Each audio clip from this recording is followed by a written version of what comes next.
Assalamualaikum warahmatullahi wabarakatuh. Apa kabar adik-adikku sekalian? Semoga kita semua dalam keadaan sehat walafiat dan selalu dalam lindungan Allah Subhanahu wa taala. Amin ya robbal alamin.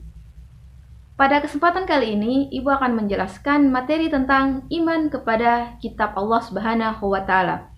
Tetapi sebelum memulai sesi pada kesempatan kali ini, kita akan mengawalinya dengan doa. Adik-adik sekalian, mari kita mengambil sikap berdoa, siapkan hati dan tenangkan pikiran. Sama-sama kita membaca surah Al-Fatihah dan doa sebelum memulai belajar. Berdoa, mulai. A'udzubillahi minasyaitonirrajim. Bismillahirrahmanirrahim. Alhamdulillahi rabbil alamin. Ar-Rahmanirrahim. Maliki yaumiddin. Iyyaka na'budu wa iyyaka nasta'in. Ihdinas siratal mustaqim. Siratal ladzina an'amta 'alaihim ghairil maghdubi 'alaihim waladdallin. Amin. Bismillahirrahmanirrahim. Rabbi zidni ilman warzuqni fahman. Rabbi shrah li sadri wa yassir li amri wahlul 'uqdatam min lisani yafqahu qawli. Amin ya robbal alamin. Semoga pembelajaran kita pada sesi kali ini mendapatkan ridho dari Allah Subhanahu wa taala. Amin ya robbal alamin. Nah, langsung pada materi yang akan Ibu jelaskan pada sesi kali ini, yaitu tentang iman kepada kitab Allah Subhanahu wa taala. Adik-adik sekalian tentunya sudah paham apa itu iman. Ya, benar sekali. Iman artinya percaya. Nah, iman juga berarti meyakini di dalam hati, diucapkan dengan lisan dan diamalkan dengan perbuatan. Al-imanu ma'rifatun bil qalbi wa qawlu bil lisan wa amalun bil arkan. Nah, sedangkan iman kepada kitab Allah Subhanahu wa taala artinya meyakini dengan sepenuh hati bahwa Allah telah menurunkan kitab-kitabnya kepada nabi atau rasul yang telah Allah pilih sebagai penerima dari kitab-kitab tersebut yang berisi wahyu untuk seluruh umat manusia. Ada 4 kitab yang diturunkan oleh Allah Subhanahu wa taala kepada para nabi atau rasul yang telah Allah pilih. Yang pertama yaitu kitab Taurat, yang kedua kitab Zabur, yang ketiga kitab Injil, dan yang keempat kitab Al-Qur'anul Karim. Nah, kita akan masuk pada kitab yang pertama, yaitu kitab Taurat. Adik-adik sekalian tentunya sudah tahu kitab Taurat diturunkan kepada Nabi. Ada yang tahu? Benar sekali, kitab Taurat diturunkan kepada Nabi Musa alaihi salam. Kitab Taurat berasal dari bahasa Ibrani, yaitu Torah, yang berarti instruksi. Kitab Taurat adalah salah satu kitab suci yang diwahyukan Allah Subhanahu wa taala kepada Nabi Musa alaihi salam. Kitab Taurat menjadi petunjuk dan bimbingan bagi Bani Israel, sesuai dengan firman Allah Subhanahu wa taala dalam Quran surat Al-Isra surah ke-17 ayat 2. Isi pokok dari kitab Taurat yaitu mengandung 10 hukum yang berisi tentang asas-asas keyakinan atau akidah dan asas-asas kebaktian atau syariah. Nabi Musa alaihi salam menerima wahyu dari Allah Subhanahu wa taala di atas Bukit Tursina atau Gunung Sinai. Selanjutnya yang kedua yaitu kitab Zabur. Kata Zabur bentuk jamaknya adalah Zubur, berasal dari kata Zabara yazburu zabar yang berarti menulis. Makna aslinya adalah kitab yang tertulis. Zabur adalah kitab suci yang diturunkan Allah Subhanahu wa taala kepada Bani Israel melalui utusannya yang bernama Nabi Daud alaihi salam. Ayat yang menegaskan tentang keberadaan kitab Zabur yaitu dalam Quran surah An-Nisa surah keempat ayat 163. Kitab Zabur berisi kumpulan ayat-ayat yang dianggap suci. Ada 150 surah dalam kitab Zabur yang tidak mengandung hukum-hukum, tetapi hanya berisi nasihat-nasihat, hikmah, pujian, dan sanjungan kepada Allah Subhanahu wa taala. secara garis besar nyanyian rohani yang disenandungkan oleh Nabi Daud alaihi salam. Selanjutnya yaitu kitab Injil. Kitab Injil diwahyukan oleh Allah Subhanahu wa taala kepada Nabi Isa alaihi salam. Kitab Injil diturunkan kepada Nabi Isa alaihi salam yang memuat keterangan-keterangan yang benar dan nyata, yaitu perintah-perintah Allah Subhanahu wa taala agar manusia mengesahkan dan tidak menyekutukannya dengan sesuatu apapun. Dalam kitab Injil pula terdapat keterangan mengenai akan lahirnya nabi terakhir dan penutup para nabi dan rasul bernama Ahmad atau Muhammad sallallahu alaihi wasallam. Nabi Isa alaihi salam diutus untuk mengajarkan tauhid kepada umat dan pengikutnya. Tauhid di sini artinya mengesahkan Allah dan tidak menyekutukannya dengan sesuatu apapun. Penjelasan ini tertulis dalam Quran Surah Al-Hadid, surat ke-57, ayat 27. Jadi adik-adik sekalian bisa membuka Al-Quran dan bisa melihat surah beserta ayat yang sudah Ibu sebutkan tadi. Ibu ulangi ya. Kitab Taurat terdapat dalam Quran Surah Al-Isra, surah ke-17, ayat 2. Kitab Zabur terdapat dalam Surah An-Nisa, surah ke-4, ayat 163. Dan kitab Injil terdapat dalam Quran Surah Al-Hadid, surah ke-57, ayat 27. Selanjutnya yaitu kitab Al-Quran. Tentunya Al-Quran bukanlah sesuatu yang asing di telinga adik-adik dan juga kita semua.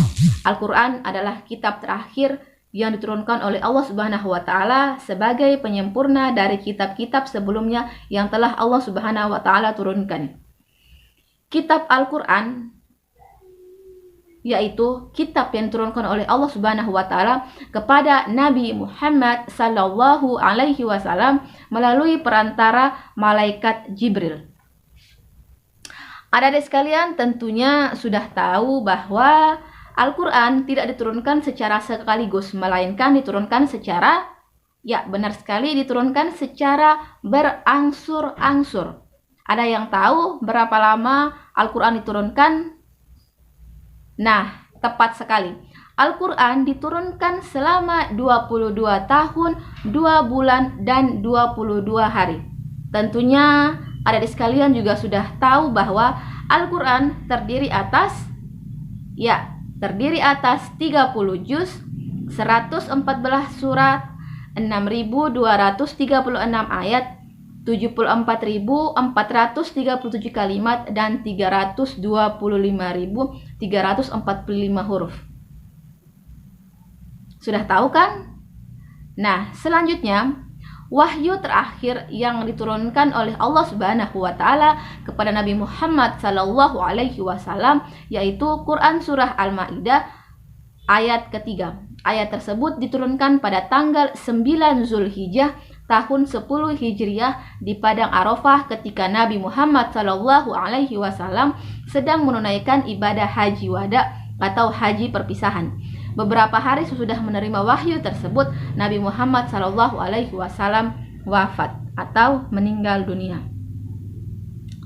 Nah, intisari Al-Quran. Adik-adik sekalian, Al-Quran merupakan pengobat bagi kita umat manusia, khususnya umat muslim, karena salah satu fungsi dari Al-Quran adalah asyifa, yaitu sebagai penyembuh. Barang siapa yang sedang mengalami sakit, Al-Quran juga bisa sebagai penyembuh, karena itu adalah janji dari Allah Subhanahu wa taala. Intisari dari Al-Quran. Al-Quran yang diwahyukan kepada Nabi Muhammad SAW menghapus sebagian syariat yang tertera dalam kitab-kitab terdahulu dan melengkapinya dengan tuntunan yang sesuai dengan perkembangan zaman. Al-Quran merupakan kitab suci terlengkap dan berlaku bagi semua umat manusia sampai akhir zaman.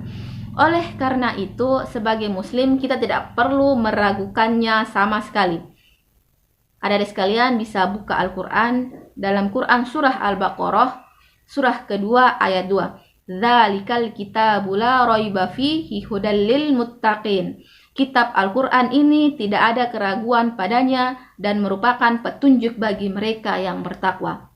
Semoga kita semua sampai pada hari ini merupakan orang-orang yang selalu bertakwa kepada Allah Subhanahu wa taala. Amin ya rabbal alamin. Nama lain dari Al-Quran. Nama-nama lain dari Al-Quran yaitu yang pertama Al-Huda, yang kedua Al-Furqan, yang ketiga Asy-Syifa, yang keempat Az-Dzikr, yang kelima Alkitab dari Al-Quran.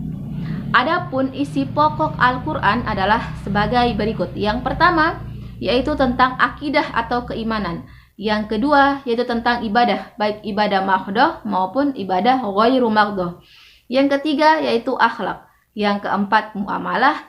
Yang kelima kisah, dan yang keenam semangat. Keistimewaan Al-Quran yaitu antara lain yang pertama sebagai petunjuk dan rahmat bagi orang-orang yang beriman.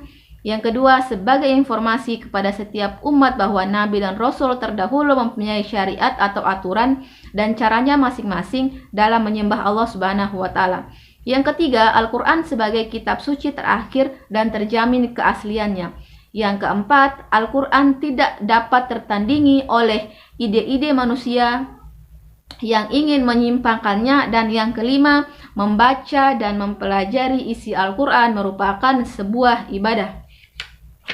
Umat Islam wajib mengimani dan mempercayai isi Al-Quran, karena Al-Quran merupakan pedoman hidup bagi umat manusia, terlebih lagi pedoman hidup untuk umat Islam. Apabila kita tidak mengimani dan mengamalkannya, maka kita termasuk orang-orang yang ingkar. Nah, adik-adik sekalian, sampai di situ pertemuan kita pada kesempatan kali ini. Semoga apa yang Ibu sampaikan bisa dimengerti, dan selanjutnya adapun pertanyaan dan juga usul saran dan lain sebagainya, silahkan disampaikan melalui grup kelas kita. Baik, akhir kata Ibu mohon maaf jika ada kesalahan kata dan juga salah dalam menyampaikan. Yang benar datang dari Allah Subhanahu wa taala dan yang salah datang dari Ibu sendiri.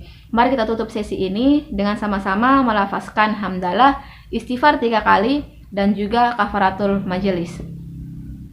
Alhamdulillahirabbil alamin, astaghfirullahalazim, astaghfirullahalazim, astaghfirullahalazim.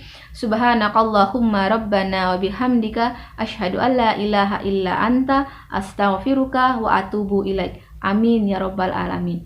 Sekian dari Ibu, billah fisabilillah fastabiqul khairat. Assalamualaikum warahmatullahi wabarakatuh.